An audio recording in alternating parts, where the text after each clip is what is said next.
ใช่กระเป๋านั่นเวลาคนเดียวเห็นมันมองเห็นแบบนี้เนี่ยมันบ่งามปานใดนะทางแม่เพิ่นก็ได้ให้ใส่ตัวนี้เดี๋ยวกระเป๋าตัวนี้เฮาย่างไปพุ่นก็ได้แป๊บนึงเนาะแล้ว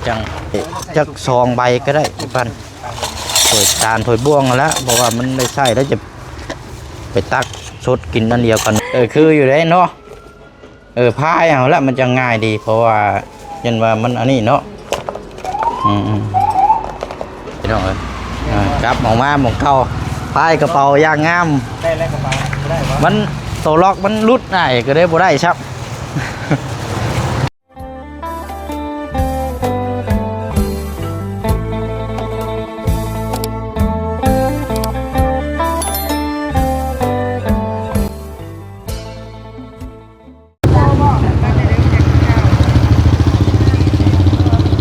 เป็นอย่างน้องคือเก่าคือเดิม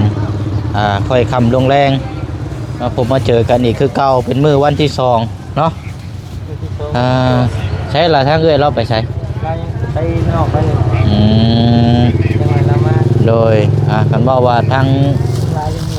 สาวพรลองแจ้งนี่เรื่องสร้างบ้านนี่ครับฮู้บ่ได้พี่น้องอยู่ในขั้นตอนใดโอ้ยคักแน่เราก็เจ้าติดตามหรือว่าติดตามแบบใกล้ชิดเลยเนาะ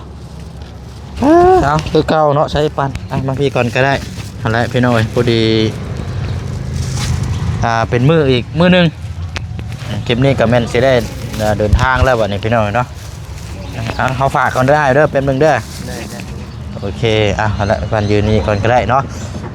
สบายดีเด้อพี่น้องเด้อเนาะสบายดีพี่น้องน้ำกันเบิร์ดสุขุสุคนนะพี่น้องเนาะติดตามและก็อัปเดตแจ้งพี่แจ้งน้องน้ำกันอีกรอบหนึ่งสำหรับทางน้องคำดีเนาะแล้วก็ก่อนจะเข้าเรื่องเคสของทางน้องคำดีพอดีว่าเมื่อนี้กับเคสของทางน้องอ่อนเนาะสำหรับทางสร้างห้องครัวนี่ทางสร้างเขานี่เพิ่นได้ดำเนินการสร้างเรียบร้อยแล้วพี่น้องตามขั้นตอนตามที่เขาพูดแจ้งกันไว้เรียบร้อยแล้ววันนี้สร้างเพิ่นจากไรเงินพี่น้องเหตุยังไงวันนี้โปรเจกต์ก็ได้หาวิธีให้ทางทางพอสร้างนั่นส่ง QR โค้ดนั่นแหละพี่น้องเนาะก็ได้ส่งให้ทางสร้างแล้วก็เรียบร้อยแล้วพี่น้องเนาะจำนวนก็10 ล้านกีบค่าของครัวของทางน้องอ่อนนั่นแหละพี่น้องเนาะก็ได้จ่ายทางค่าสร้างเรียบร้อยแล้วพี่น้องก็มีแต่ว่าบัตรเฮาขึ้นไปแล้วก็จ้างให้ทางน้องอ่อนแต่ว่าขึ้นไปอัปเดตเบิ่งน้ำกันอีกรอบนึงแล้วให้ทางน้องอ่อนก็ฝากข้อมูลขอบใจทางเมฆแก้วแล้วก็ทางเจนน้ำอีกรอบนึงเนาะพี่น้องเนาะเอามาติดตามทางน้องคำดีล่าสุดนี่ทางไอ้ปั้นนี่ไปโป้ใช่ป่ะโดยเกี่ยวกับเส้นแน่นอนพนังเนาะโดยเราทำว่าใช่พ่อแม่เฮานี่เป็นต่างนาพ่อแม่เราโดยเป็นยังบ่ติดโดยเส้นหับห้องในการที่จะผ่าตัดเนาะเพราะว่ามื้ออื่นนี่แหละพี่น้อยเนาะก็สิได้ติดตามเบิ่งน้ำกันบัดนี้พี่น้อยก็เห็นสีหน้าของทางน้องคำดีนี่ก็โอ้ใจทางน้องพี่น้อยเราการจะกลางบนนี่แหละเนาะเรื่องในการผ่าตัดแต่ว่าบ่อยากให้กลางบนพี่น้อยถ้าบ่ผ่าตัดเนี่ยเจ้ายังสินักกว่านี้ผ่าตัดนี่มีสิทธิ์หายเมื่อกี้ในเรากินข้าวบ่กินได้เพราะว่าอีนั่นน่ะแพทย์เพิ่นสิบ่ให้กินข้าวกินน้ำได้บัดนี้หลังจากหลังจาก10 โมงนั้นบ่ได้กินน้ำก็บ่กิน10 โมงกลางคืนอยากกะอดเอา10 โมงกลางคืนไปจนฮอด10 โมงตอนเช้านี่แม่นบ่ให้กินอย่างเลยพี่น้องนั่นแหละก็ติดตามเบิ่งน้ำกันเนาะพอดีกับข้าวน่ะเจ้าซื้อแล้วบ่ได้อยู่ได้กินยังเนาะเดี๋ยวเบิ่งน้ำกันเดี๋ยวซื้อพี่น้องพอดีทางแม่ใจดีเพิ่นฝากเงินมา 1,000 บาทพี่น้องเนาะ1,000 กับ100 บาทอยู่หั่นเขาเจ้าหักค่าเปอร์เซ็นต์ไปพอดีให้ทางนั้นเอาเสียงนี่ซื้อกระเป๋าแต่ว่าอยู่ในห้างอ้ายแล้วนี่ยันบ่มีเนาะมีกระเป๋าอีกบ่กระเป๋าพายกระเป๋าพายใส่นี่เด้อนี่เพราะว่าผมมีต้องใส่โทรศัพท์มันได้ไปทางหน้าบ่ใกล้ๆอยู่คนขยันโค้งไปนี่บ่ตรงข้ามมันบ่มีบ่อ๋อโดยเอาเดี๋ยวเขาย่างไปพุ่นใส่ในปั่นเนาะเพราะว่าจะได้ซื้อได้เพราะว่าแม่เพิ่นเป็นห่วงเป็นใยคือ1มากกระเป๋าพี่น้องบ่มีใส่แล้วก็ยันโทรศัพท์นี่แหละ บางเทื่อบางทีป้าได้ตู้เฮียเสียหายนี่โอ้บ่ได้ ลืมเอามา เออ เปล่า กับได้ยินข่าวก็อยู่ห้องหมอนี่ก็แนวแบบโจรขโมยก็หลายเนี่ยจักหน่อยนะยินเพิ่นว่าเพราะว่าเป็นหยังกันปกติทางตอนนั้นเพิ่นสิเปิดให้ตลอดแหละ3 โมง 4 โมงแล้วเพิ่นสิปิดไว้เลยเพิ่นยันคนเข้าออกเข้าอย่างครับบ่ฮู้นะแบบเวลาเพิ่นสิได้จะเว้ากับคนแขกหรือป้าโทรศัพท์ไปแบบสิไปเด้อได้เรียบร้อยเด้อได้จะได้เอาใส่ซื้อกระเป๋าให้แล้วก็เกี่ยวกับ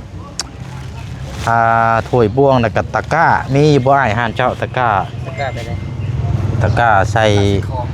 โดยมีเนาะ มันเลย ฮะ มันตะกร้าใหญ่ตรงนี้ ตะกร้าแบบว่าใส่ถ้วยบ่วงหั่นแหละสิเอาถ้วยบ่วงจานน้ำหั่นนะเนาะกับกระเป๋นี่เอากระเป๋าแบบนี้บ่อยปั่นกระเป๋าลายบ่ใส่เขาห่มมาแพ้เอาแบบใด ได้เลยแบบ มีบ่ โตเฮาใช้พอได้ใช้อยู่ ครับอันทั้งแม่เพิ่นว่าให้ทั้งพ่อน้องคำบีนะใส่กระเป๋าหิวนะพี่น้อง เอากระเป๋านี่ก็ได้เอาตัวน้อย เอาตัวน้อยเนาะกระเป๋าลายแทรกนี่ก็ได้ไม่เฮานี่เลยบ่ฮู้ว่าสิเอาก ให้ ระเป๋าแบบ ให้ ใด พอคำดีตัวใหญ่เฮาตัวน้อย เอามาอย่างละหน่อยก็ได้จ้ะ แม่ ครับอันนี่แหละถ้วยบ่วงพี่น้องเอ้ยเดี๋ยวเบิ่งถ้วยบ่วงน้ำกันเอา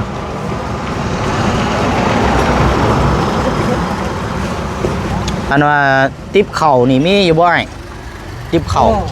อยู่ห้านตรงข้ามมันมีอยู่วะ น่าจะมี แต่ว่ากระเป๋าใส่โทรศัพท์นี่มีเนาะอ๋อโอเคใช่ เอาตัวนี้เลยเอาตัวเจ้าจับนั่นเนี่ยเด็กวะ เอาใส่อันนี้บ่อยปั่นกระเป๋าใส่โทรศัพท์นะมันสิบ่ใหญ่โพดบ่ อันนี้ใส่เสื้อผ้า อ๋อใส่เสื้อผ้าโดยเพราะว่าอันใส่กระเป๋านั่นเวลาคนเดียวเห็นมันมองเห็นแบบนี้น่ะมันบ่งามปานใดนะทางแม่เพิ่นก็ได้ให้ใส่ตัวนี้เดี๋ยวกระเป๋าตัวนี้เฮาย่างไปพุ่นก็ได้แป๊บนึงเนาะแล้วจังอันนี้เอาถ้วยบ่วงนะ และชื่ออันนี้นะ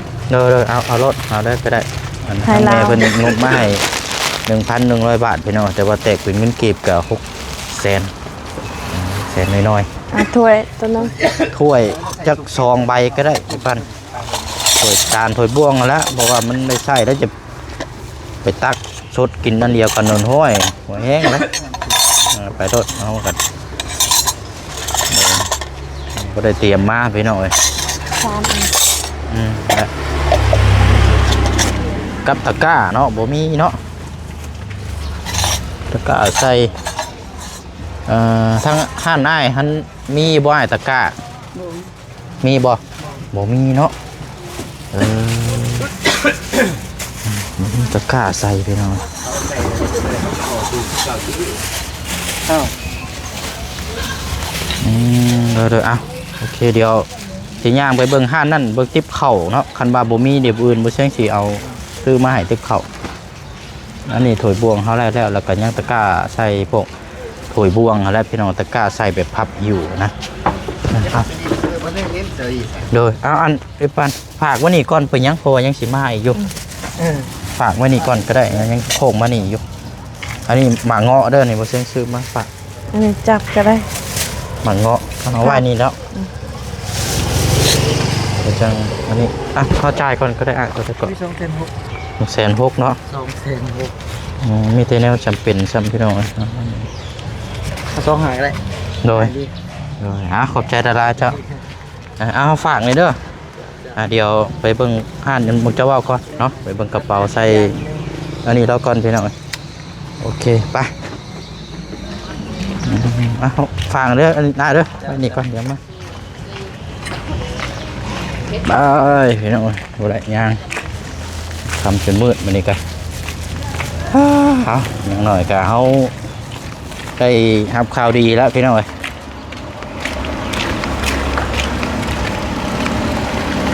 คันว่าตอนแรกคันว่านั่นยังว่าว่างไงพากันย่าออกไปดินขิ้มโคงอยู่ฮัทเนาะ โดย มองอันยังก็พระเจ้าออกกำลังกาย โดย สาวพอดมาเลยโอ้ยถามหาอยู่กินนี่สาวพอดลองแจ้งพี่น้อง14 ติดตามโอ้ยหูบ่ได้นี่ทุกขั้นตอน ไปทางนี้ น่าจะแม่นห้านตรงข้ามมาแล้วแม่นละอันนั้นก็เจ้าเปิดใหม่อยู่ฮะอันเป็นอีหมากนะ เฮาไปอยู่วานนี่ก็ไป ห้านนี้บ่ ไปเล่นอยู่พุ่นแถมคอ เป็นนี่ได้ อากาศดีเนาะ แม่ มื้อนี้ฝนชงสีบ่ตกหรอกมื้อนี้เบิ่งอากาศ แม่เขาผู้ลูกน้อยนะ เราเจ็บนะเขาว่าพาไปแล้วว่าเบิ่งแต่นี่ก็เฮ็ด เขาว่าตากเบิ่งแต่นี่ก็ไปพุ่น ใช้มันสิมีบ่อนกระเป๋านี่มันมีมากเนาะ บ่มี บ่มีแล้วแบบนี้ห้านแบบนี้โอ้ย ตลาดนี่ มันต้องในตลาดเนาะเดี๋ยวแป๊บนึง ยาแหละ บ่คันว่านั่นกะเดี๋ยวแป๊บนึงเอามีอยู่พี่น้องเนาะเอิ้นถามทั้งง่ายเพิ่นกินนี่โอ้รถหลายเด้ไปมาพี่ก็ก็ได้อยู่ใส่นี่แหละโดยอยู่ในเนาะไปก่อนไปได้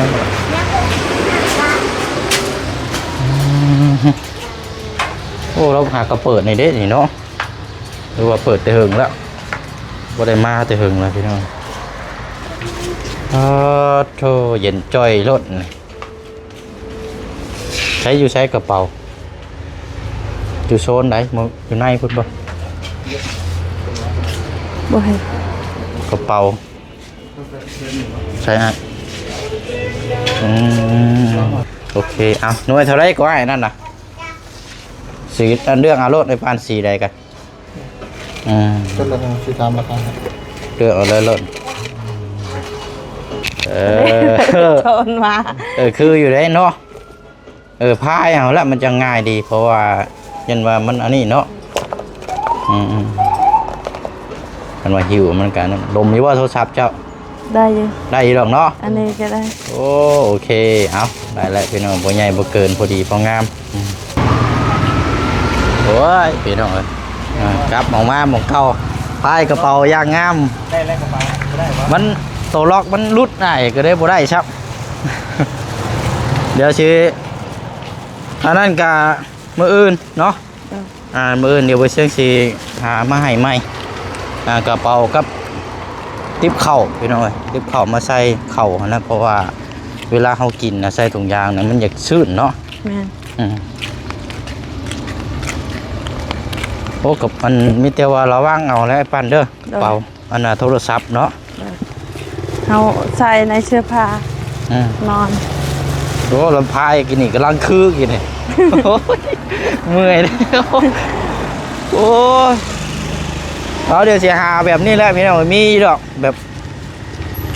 มันอาจจะมีอยู่บางก่อนเดี๋ยวไปเช็คเสียหามาให้เนาะเบิ่งนี่แหละไปมีแต่ว่าเขาซื้อเนื้อกินเนาะซื้อเนื้อกินนะครับจังอันนี้ อันน่ะเฮาไปโปรกินนี่700,000 700,000เฮาไป จะโปกกินนี่บ่700,000เนาะค่าใช้จ่ายเนาะวันนี้เงินนี่ยังเท่าไรสายปันน้ำเจ้าตอนนี้เขาเหมาะให้เช้านี้ทันว่ามันบ่ยันบ่ทงบ่พ่อยันฉุกเฉินเฮาสิ ยังล้านทราบ ยังล้านสามเนาะล้านสามก็แต่ว่าก็น่าจะบ่นี่นะเพราะว่าอันค่าเลือดเฮากระจายให้เด้เฮาจ่ายเองแล้วนั่นน่ะ แม่ มีแต่ว่าเข้าไปแล้วก็เดือดแต่ค่าผ่าตัดใหญ่เท่านั้นบัดนี้นะว่าสิเท่าไรนี่เพิ่นยังบ่ทันได้แจ้งมาอยู่นี่พี่น้องเพิ่นว่าต้องเบิ่งตัวจริงทั้งปานนี้ครับบ่เช่นกับบ่ฮู้ว่าสิจังได๋ก็ได้ว่าเอ้าแต่ว่าเต็มที่นั่น10ถึง20ล้านตอนที่คุยกันตะกี้นั่นนะแต่ว่าค่าใช้จ่ายแบบมันยิ้มมันย่อยแบบปอกๆแป๊กนะพี่น้องว่าขอโทษนํคือเฮาฮู้นํกันแล้วเฮาจ่ายไปแบบซี่เนาะมันบ่ได้รวมแบบเบ็ดเสร็จเดียวเลยได้พี่น้องเอ้ยพี่นะ ตอนเฮาไปยืนใบสีเขียวหัน30มันจ่ายไปแบบซี่แหละคืออยากให้พี่น้องเข้าใจน้ำบางเทื่อบางที่นั่นว่าอันเอาไปยังคือบ่รวมบัตรเดียวเลยนะเพราะว่าหมออยู่พี่กับอยู่ มันก็แตกต่างกันเนาะบ้านเฮาก็เลยใช้จ่ายนี่แหละพี่น้องเพื่อสิไปถึงขั้นตอนนั้นก็ต้องใช้เงินก็ระดับหนึงอยู่เนาะไปฉะนั้นเดี๋ยวไปซื้อนี่อยู่นะกินโอ้ยเนาะเราพายกระเป๋ากินคือได้พี่น้องเมื่อเดี๋ยวเขาสิหากระเป๋ามาให้ไหมมีหรอกกับหนึ่งมามันก็น้อยพวกอะไรกินนี่เนาะแม่มันน้อยพวกจะใช้โท โท ร ร ศัพ ศัพ ท์ ท์เฮาตัวนี้บ่ได้ไอโฟนนี่ได้ มันหัดพวก โทรศัพท์2น้อยบาทนี้ไม่ค่าเด้อบาทนี้เอาล่ะตึกโอ๊บต้มเลิกจังโมงนี่นะมันขายเบิดบ่ประมาณ7 โมงแรงทางคุณเลิกอยู่ทางไหนเนาะเขานั่งหลับนั่งเล่นไปแก้ทำไมเป็นเครื่องในกระดูกหมูโอ๊บใส่แบบนี้เดี๋ยวจังหน่อยก่อนเบิ่งทางนี้ก่อนเลยสิพวงไว้พุ่นก็คือซอยผู้ห้าจาก2 มือเขาจะมาบายคือชาวแบบนี้ต้องถามกันได้อย่างเห็นอยู่บ่ถามเขาก็บ่เข้าไปได้ต้องข่าวว่าน้ำเฮาได้เอาข้าว10 ผัดเอาคือเอาหน่อยแท้ทุกคนมันซื้อไปแล้วจังมันซื้อไปแล้วบางรายมาซื้อชีวิตของกระลุกให้2,000มาซื้อโดยอันนี้รุ่นให้10,000ไปมาซื้อเงิน1,000หรือข่าวน้ำเหลือ2เงินบ่มีแล้วว่ะกระลุกให้เลยว่ะอันน่าแล้วมันเบิ่งทั้งพอน้องคำดีน้ำเนาะเราก็รู้สึกว่าคือแบบเมื่อยแท้เท่าไรก่อนแม่มาแค่10ใช่ว่าทำเป็นข้อแล้วแม่เอาบ่ได้แล้วทำอะไรใช่ก่อนจ้าใช่น่ะทั้งได้โหดแด้นี่เนาะต้องคำบีด้วยเรากินกับยังอันชาวากินต้มจืดเราบ่เอาว่าจืดต้มปลากันนี่เราต้มปลากันยังคงเรากินชิ้นแห้งเลยกินชิ้นแห้งหากกินกินี่กินเต็มที่อยู่ได้10 โมงไปนี่อดได้บาทเต็มที่แล้วเมื่อกี้นี่ให้เรากินนี่ก็ให้เรากินนุ่มอย่างน้ำมาแล้วเนาะมื้ออื่นอีกซื้อซอยยายมาขายแต่ตอนแรกซื้อซอยยายเอาชาเดียวเฮาสิซอยเฮาสิซื้อเมื่อกินเองนี่นะนี่เครื่องในงวดเดี๋ยวเท่าไรนี่นะ20,000กิโลเอาจัดไปราคา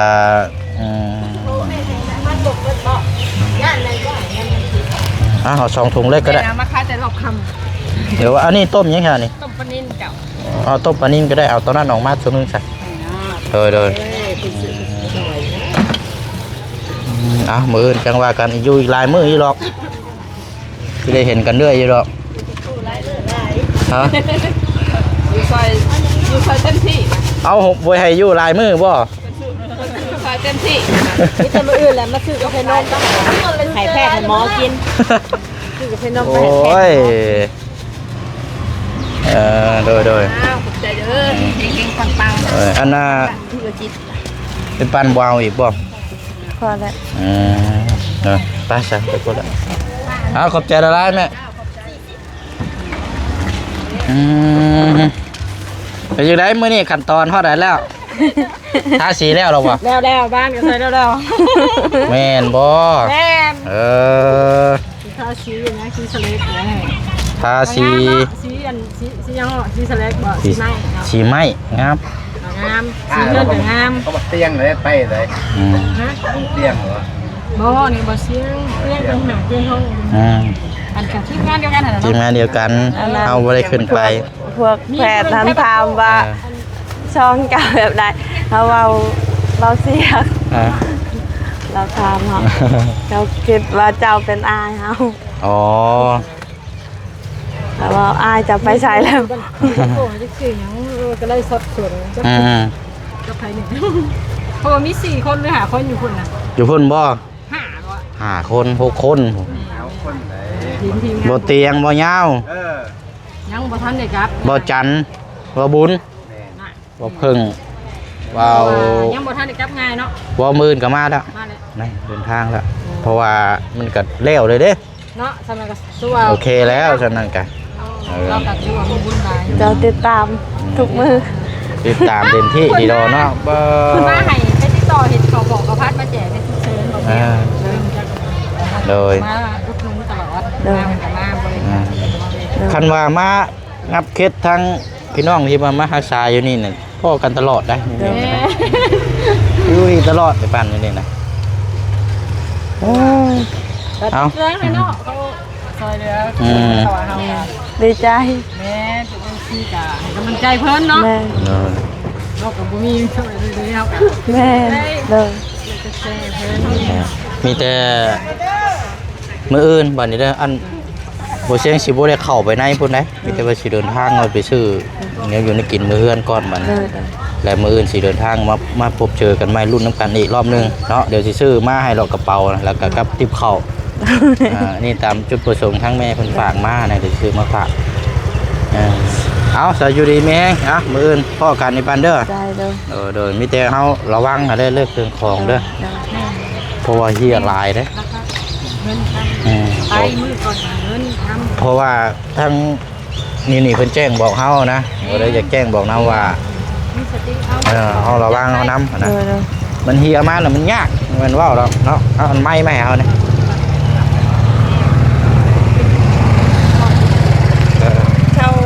เข้ามาบอกตลอด อืม ได้มีฮอดทุนได้3เทื่อตลอดว่าเอาเมียนเพียงของเลย อันนั้นแหละเนี่ยเครื่องของที่จำเป็นกับเฮาดูแลเนาะดูแลดีๆนี่แหละเนาะบาดนี้พี่น้องเอ้ยและก็ใจซื้อเนื้ออยู่ในกินน้ำแต่เบิ่นสิซื้ออันน่ะกระเป๋าครับติ๊บเข้ามาให้เนาะพี่น้องเนาะกระเป๋าผ้าเนี่ยก็ให้ทางพ่อน้องคำบีน้ำเอาโอเคเด้อนี่เบิ่นมาใหม่เด้อปืนมาใหม่มาบัดนี้พี่น้องเนาะค่ำมืดแล้วเดี๋ยวขอตัวลำลาก่อนเด้อบัดนี้เนาะมีแต่ว่ากะนี่แหละพี่น้องเนาะขอบขอบใจขอบคุณทางปาลุง FC เฮานำกันเบิดสุขุทุกคนเนาะพี่น้องเนาะที่ติดตามแล้วก็เป็นกำลังใจให้เนาะดูชมนำกันมื้ออื่นพี่น้องเนาะตัดน้องคำดีว่าสิเป็นจังไดเนาะจังไดก็ขอให้ผ่านพ้นไปด้วยดีเนาะพี่น้องเนาะฝากพี่ฝากน้องกดติดตามแล้วก็กดไลค์กดแชร์เพื่อเป็นกำลังใจให้บ๊ายบายเด้อพี่น้องเด้อเนาะสบายดี